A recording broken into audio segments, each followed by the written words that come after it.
In Syria, US-backed militia are celebrating after liberating the city of Raqqa from ISIS control. Many residents who fled the fighting now have to wait before returning home. Well, CNN's Arwa Damon is covering the story and joins us now live. Arwa, you've spent a couple of days in Raqqa. Just explain for us what you witnessed and when people might be able to return.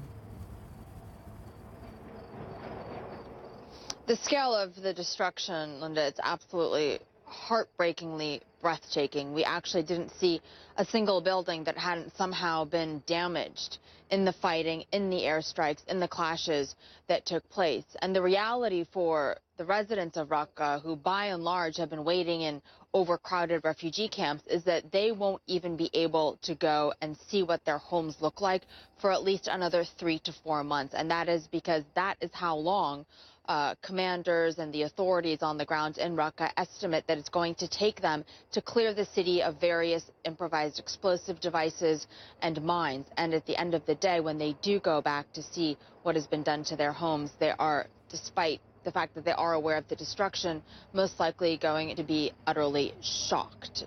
There's nothing really for them to return to. The whole reconstruction effort is going to be spearheaded by the Raqqa Civilian Council that took over from the Syrian Democratic Forces in terms of having the authority to having the administration over the city itself. And where do you even begin? They have to try to clear the rubble. They have to try to somehow get water and electricity up and going. And then there's the physical reconstruction of all of it. Who is going to pay for all of this? We spoke to some of the council leaders who said that they've received various pledges from certain Western nations, from some other donors as well. But so far, nothing is concrete and nothing has materialized. And of course, physically rebuilding the city is imperative at this stage. People need to be able to go back home. They need to have a life that's different from the one of violence and brutality and trauma that they have already gone through.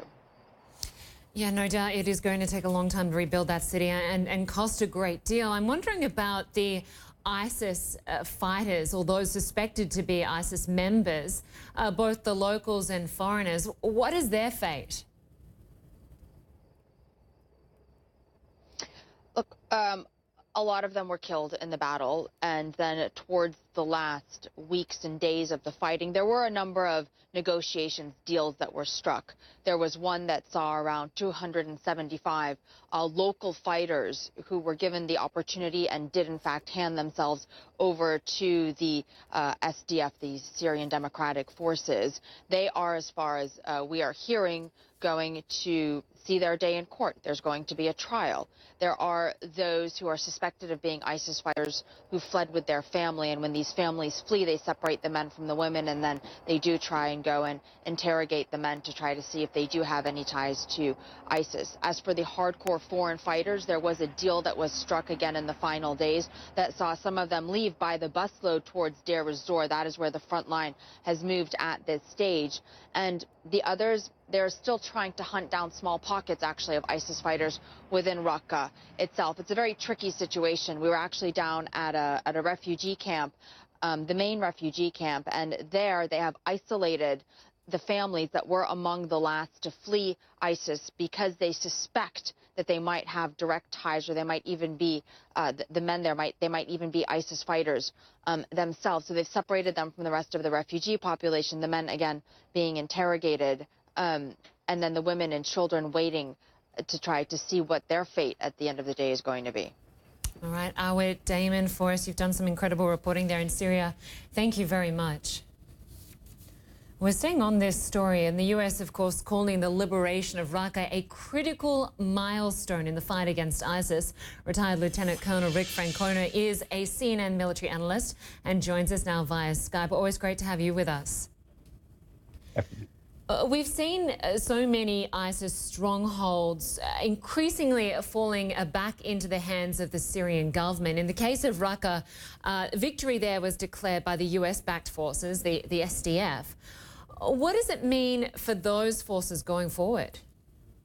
Well, this is what's interesting because, as Arwa said, they've turned the control of the city over to the Al Raqqa Civilian Council. There's precedent for this. We've seen this in the past when the SDF liberates an area. They set up a local council there because a lot of these areas are not in the Kurdish area.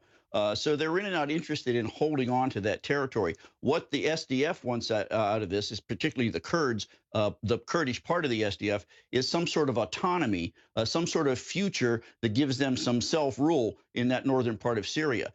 So they're walking a very delicate line with the Syrian government. And I think they're willing to give back control of these non-Kurdish areas to the Syrian government, Damascus, as long as they get some consideration in the future. However, I'm not really certain that the Syrian government is interested in that. President Assad has already said he is going to reassert Syrian control over the entire country of Syria with no consideration for the Kurds. The Syrian Kurds were looking for some sort of situation like they have in northern Iraq. I don't think the Syrian government is willing to do that.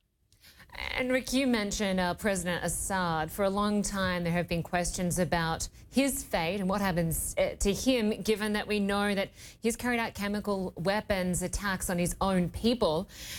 But with the support of Russia and Iran, is his position safe?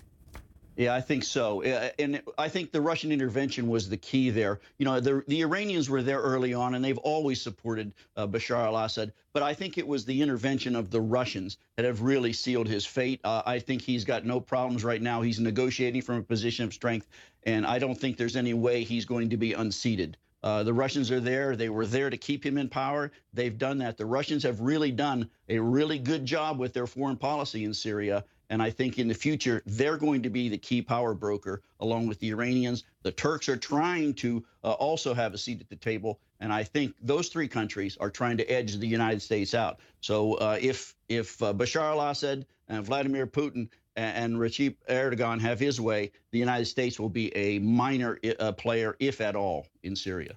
Well, that's what I wanted to get to next. How long do you think U.S. forces are likely to stay in Syria, given we have a president here in the U.S. With an America First agenda?